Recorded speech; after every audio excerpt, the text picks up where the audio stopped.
शाइर मशरिक़ doctor अल्लामा मोहम्मद इक़बाल जी शाइरीअ जा सिंधी तर्जुमा। Doctor अल्लामा मोहम्मद इक़बाल 9 नवंबर 1877 ईस्वी ते पंजाब जे शहर सियालकोट में पैदा थियो। संदन वालिद साहब जो नालो शेख नूर मोहम्मद हो। पाण कश्मीरी ख़ानदान सां ताल्लुक़ रखंदो हो। अल्लामा मोहम्मद इक़बाल शुरूआती तालीम क़ुरान शरीफ़ जी हासिल कई। उन खां पोइ मिशन हाई स्कूल में दाख़िल थियो। मरी कॉलेज मां FA जो इम्तिहान पास कयऊं। अल्लामा मोहम्मद इक़बाल जे उस्तादनि में शिकारपुर तालुक़े जो अल्लामा अली मोहम्मद काके पोटरो बि शामिल हो, जंहिं खेनि फ़लसफ़े ऐं मंतक़ जी तालीम ॾिनी। 1899 ईस्वी में पंजाब यूनिवर्सिटी मां फ़लसफ़े में MA कयऊं ऐं कुझु अरसो ओरिएंटल कॉलेज ऐं गवर्नमेंट कॉलेज लाहौर में 1903 खां 1905 ईस्वी ताईं फ़लसफ़े ऐं तारीख़ जो उस्तादु रहियो। इल्मुल इक़्तिसाद संदन इन्ही दौर जी तसनीफ़ आहे। 1905 ईस्वी में बैरिस्ट्री लाइ इंग्लैंड विया। सेप्टेंबर 1905 ईस्वी में ट्रिनिटी कॉलेज कैम्ब्रिज में दाख़िल थिया ऐं जुलाई 1907 ईस्वी में ग्रेजुएशन कयऊं। 12 अगस्त 1907 ईस्वी ते जर्मन जे सोमोनिक यूनिवर्सिटी में दाख़िला वरितऊं ऐं उतां अदब में D.Litt जी डिग्री हासिल कयऊं। अल्लामा मोहम्मद इक़बाल जुलाई 1908 ईस्वी में बैरिस्ट्री जो इम्तिहान पास कयो। कुझु महीना यूनिवर्सिटी कॉलेज लंडन में प्रोफेसर आर्नल्ड जे वञण खां पोइ उन जी जॻह ते अरबीअ जो उस्ताद मुक़ररु थियो। पोइ गवर्नमेंट कॉलेज लाहौर में फ़लसफ़े जो असिस्टेंट प्रोफेसर मुक़ररु थियो ऐं 1913 ईस्वी ताईं इहा ख़िदमत सरअंजाम ॾिनऊं। 1928 ईस्वी में मद्रास, हैदराबाद ऐं अलीगढ़ में लेक्चर ॾिनऊं ऐं 27 सितंबर 1931 ईस्वी में ॿी गोलमेज़ कॉन्फ्रेंस में शिरकत लाइ लंडन विया, जिते क़याम दौरान मुख़्तलिफ़ अंजुमननि ऐं तक़रीबनि में शिरकत करण खां सवाइ इस्लामी मुल्कनि जी मुअज़्ज़िज़ शख़्सियतनि सां मुलाक़ात कयऊं। टीं गोलमेज़ कॉन्फ्रेंस में अरिस्टोटोलियन सोसाइटी जे हेठि लंडन में क्या मज़हब का इम्कान है जे मौज़ू ते तक़रीर कयऊं। 3 हफ़्तनि खां पोइ स्पेन जी सयाहत लाइ रवानो थियो। इन दौरान कुझु उर्दू नज़्म लिखियाऊं। उन बाद हिंदुस्तान जी सियासत में सरगर्म रहिया। इहो ई संदन अदबी उरूज जो दौर हो। डॉक्टर अल्लामा मोहम्मद इक़बाल आला पाए जो शाइर आहे। खेनि शाइर मशरिक़ बि चयो वेंदो आहे। संदन उर्दू ऐं फ़ारसी शाइरीअ जी सुञाणप देस परदेस मशहूरु आहे ऐं जेका दुनिया जे केतिरनि ई ॿोलियुनि में तर्जुमो थी चुकी आहे। संदन नाले पोयां केतिरा ई इदारा हलंदड़ आहिनि। इहो ई सबबु आहे जो संदन शाइरीअ ते तहक़ीक़ बि तमामु घणी थी आहे। सियासी तौरु पाकिस्तान जे क़ौमी नज़रिये जो बानी बि डॉक्टर मोहम्मद इक़बाल खे सम्झो वेंदो आहे। संदन सियासी किरदार खां अलावा अदबी किरदार बि तमामु घणो आहे। 1922 ईस्वी में बरतानवी सरकार संदन अदबी ख़िदमतनि एवज़ खेनि सर जो ख़िताब ॾिनो।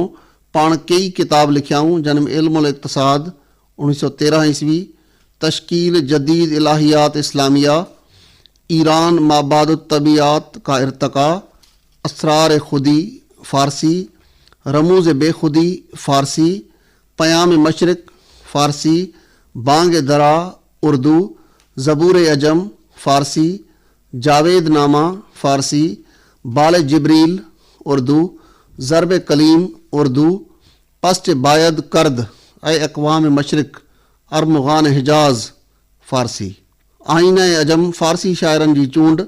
इन खां सवाइ हिननि दर्सी किताबनि बि लिखिया।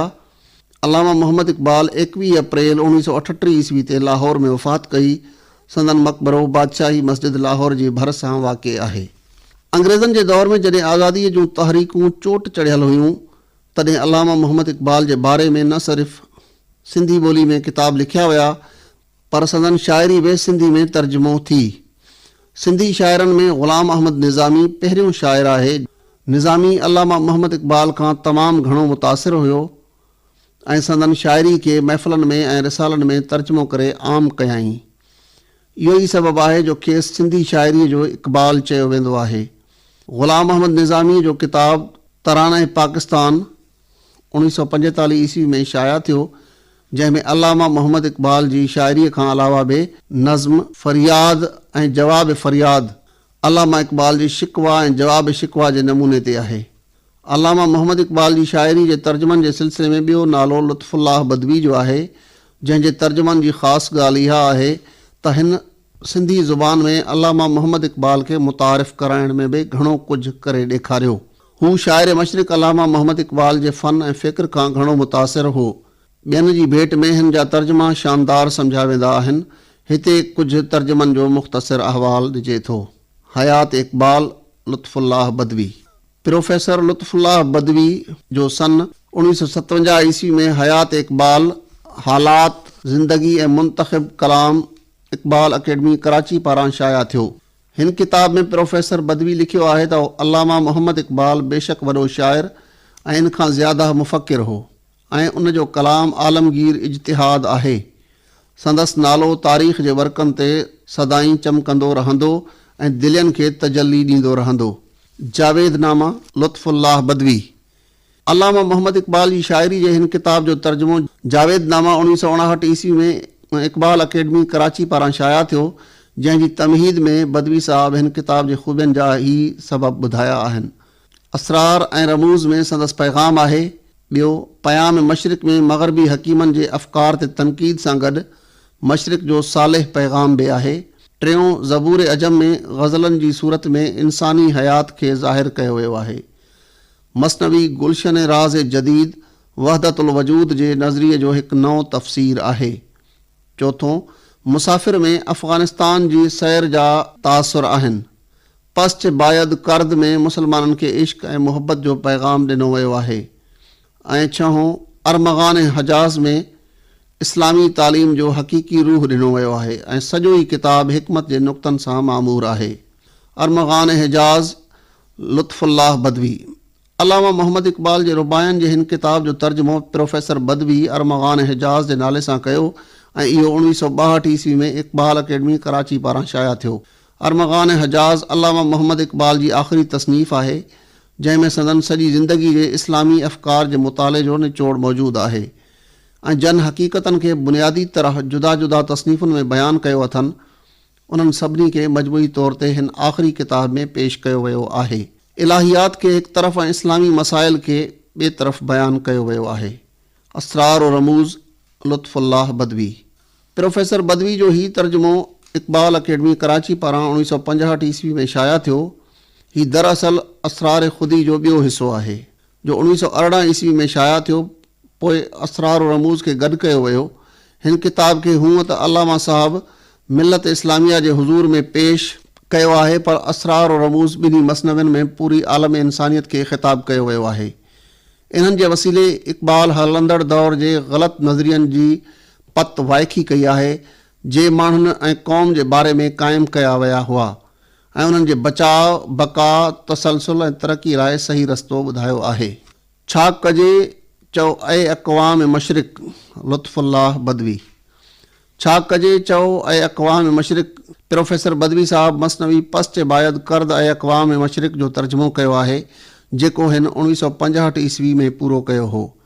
1975 ईस्वी में इक़बाल अकेडमी कराची पारां शाया थियो। हिन किताब जी शुरूआत मुतरजम हिन रीत कई आहे। तो फ़क़ति इक़बाल सम्झो आहे मूंखे तर्जुमान, बेख़बर आहीं मगर मर्दान हक़ आगाह खां, मुंहिंजे ऐं इक़बाल जे विच में तफ़ावत कोन आ, मां ऐं हू आगाह हर निमरूद जे आड़ाह खां, आ जब उन ते रहे जो असर मुंहिंजे में मगर, आओ हिन रिंदे अज़ल वटि कर तलब दिल जो सकून, तूं जनून जंहिंखे सम्झी राह जो आ रहनुमा मुसाफ़िर लुत्फ़ुल्लाह बदवी। ही दरअसल अल्लामा मोहम्मद इक़बाल जे अफ़गानिस्तान में थोरा ॾींहं सैर जो तर्जुमो आहे, जंहिंखे बदवी साहब 1965 ईस्वी में तर्जुमो कयो हो ऐं इहो छा कजे चओ ऐं अक़वाम मशरिक़ जे ॿिए हिसे में ज़मीनी तौरु शाया थियो। इक़बाल जी शाइरी जे तर्जुमनि जे सिलसिले में टियों नालो मोहम्मद बख़्श वासिफ़ 1892 ईस्वी 1952 ईस्वी जो आहे। हू सिंध जो नामियारो अदीब ऐं शाइर हो, जेको दीनी इल्मनि, तारीख़ ऐं तसव्वुफ़, मजूसी ऐं यूनानी फ़लसफ़े जो ॼाणू हो। हीउ सिंधी, उर्दू, अरबी, फ़ारसी, हिंदी, संस्कृत ऐं अंग्रेज़ी ज़बानूं ॼाणंदो हो। शाइरी में इनफ़रादी मक़ाम हासिल कंदड़ हिन अदीब सिंधी अदबी बोर्ड पारां तयारु कयल सिंधी लुग़त में नुमायां कमु कयो। वासिफ़ अल्लामा इक़बाल खे सिंधी में बहितरीन नमूने तर्जुमो कयो। इन सिलसिले में हिन जावेदनामा, अरमग़ान हजाज़ ऐं मसनवी पश्च बायद कर्द ऐं अक़वाम मशरिक़ जा मंज़ूम तर्जुमा कया। सिंधी ॿोली जो शाइर ग़ुलाम सरवर मुग़ल उर्दू में शाइरी कंदो हो, जंहिंजी इस्लाह अल्लामा मोहम्मद इक़बाल खां कराईंदो हो। उर्दू शाइरी में अल्लामा साहब संदसि उस्ताद हो ऐं ज़मान शाह साकी ऐं मोहम्मद ख़ान गनी अलामा इक़बाल जी शाइरी जो सिंधी तर्जुमो कयो। आज़ादी खां पोइ बि अलामा मोहम्मद इक़बाल जी शाइरी जे बारे में काफ़ी कुझु लिखिजी चुको आहे। प्रोफेसर एहसान बदवी पिणु संदन बारे में ऐं संदन किताबनि ते मज़मून लिखिया जेके हर लिहाज़ खां शानदार आहिनि। अलामा मोहम्मद इक़बाल जी शाइरी जे तर्जुमनि जे सिलसिले में चोथों नालो मशहूर अदीब, सहाफ़ी ऐं एडिटर शाबान बख़्त जो आहे। संदसि नालो मोहम्मद शाबान वल्द रसूल बख़्श मंगी हो। हिन शिकवा ऐं जवाब शिकवा जो तर्जुमो शानदार नमूने कयो आहे। जदीद सिंधी शाइरी जे हिकु वॾे नाले किशन चंद बेवस अलामा मोहम्मद इक़बाल जे शेर जा सिंधी ज़ुबान में कुझु तर्जुमा कया। शागिर्दी जे ज़माने में शेख अयाज़ अलामा मोहम्मद इक़बाल ते थीसिस लिखणु शुरू कई हुई। हिन संदन कुझु शाइरी सिंधी में तर्जुमो बि कई हुई। नाले वारे तालीमदान ऐं अदीब अब्दुल्लाह अब्बासी अलामा इक़बाल जी हयाती ऐं शाइरी ते हिकु किताब हकीमुल उम्मत अलामा इक़बाल लिखियो। अहिड़ी तरह ॿिया बि केतिरा ई किताब ऐं मज़मून अलामा मोहम्मद इक़बाल ते लिखियल आहिनि। 1977 ईस्वी जो साल अलामा मोहम्मद इक़बाल जी 100 साला जश्न विलादत तौरु सॼे मुल्क में मल्हायो वियो। इन मौक़े ते सिंध जे चोटीअ जे रिसालनि जहिड़ोक नई ज़िंदगी, पैगाम ऐं मेहरान जा अलामा मोहम्मद इक़बाल ते ख़ासि एडिशन जारी थिया, जिन में सिंध जे नाले वारनि आलमनि, अदीबनि ऐं शाइरनि जा अलामा मोहम्मद इक़बाल जे बारे में शानदार मज़मून ऐं शाइरी जा तर्जुमा ॾिनल आहिनि। अहिड़ी तरह सिंधी ॿोलीअ जे ॿियनि केतिरनि ई रिसालनि ऐं अख़बारनि में अलामा इक़बाल जे बारे में तमामु घणो लिखियो वियो आहे ऐं संदन शाइरीअ खे तर्जुमो कयो वियो आहे। असां इक़बाल अकेडमी कराची खे गुज़ारिश था कयूं त शाइर मशरिक़ जे बारे में जेको कुझु लिखियो वियो आहे या तर्जुमो कयो वियो आहे उनखे किताबी सूरत में शाया करे महफ़ूज़ कयो वञे।